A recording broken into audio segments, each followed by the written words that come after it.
Մայր Հայաստան դաշինքը ռուսաստանցի փորձագետների և տեղի փորձագիտական ու գործարար շրջանակների ներկայացուցիչների հետ համատեղ տնտեսական համաժողովի գաղափար է առաջ մղում նվիրված Գյումրիում ազատ տնտեսական գոտու ստեղծման և ազատ հարկային ռեժիմի հաստատման նախագիծ իրականացնելուն։ Նախկինում միշտ վերևից է որոշում կայացվել, որ պետք է ազատ տնտեսական գոտի հիմնվի ու ոչ մի բան չի արվել, մենք հիմա հակառակ ճանապարհով ենք գնում։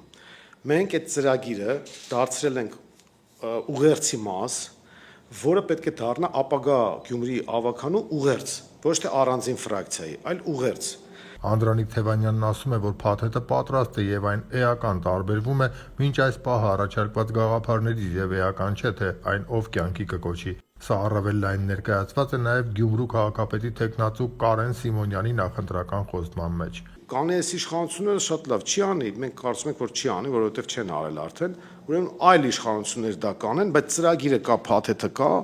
եւ գյումրեցիներն են արդեն դառնում պահանջատեր, սա էական տարբերություն է, ոչ թե վերևից ինչ-որ մեկը ծրագիր է դնում, այլ գյումրեցիները ասում են մենք պահանջում ենք այս ծրագիրը կյանքի կոչեք։ Այս փուլում հայ-ռուսական հարաբերությունների վիճակն ըստ բանախոսի մտահոգիչ է եւ սրա ուղիղ պատասխանատուն օրվա իշխանությունն է։ Հայաստանի այսօրվա քաղաքականությունը արմատական վերափոխման պետք է ենթարկվի եւ այս իշխանությունները իրենց ամբողջությամբ սպառել են եւ նույն հայ-ռուսական հարաբերությունների մասով մենք պետք է կարողանանք այնպես անել, որ մեր անվտանգային համակարգը փլուզումների չի ենթարկվի եւ այս առումով Գյումրիում հենց այն ինչ-որ մենք միջոցառում որ կազմակերպում ենք նաեւ ուղղված է դրան, որպեսզի ամրապնդենք հայ-ռուսական կապերը, հայ-ռուսական տնտեսական հարաբերությունները։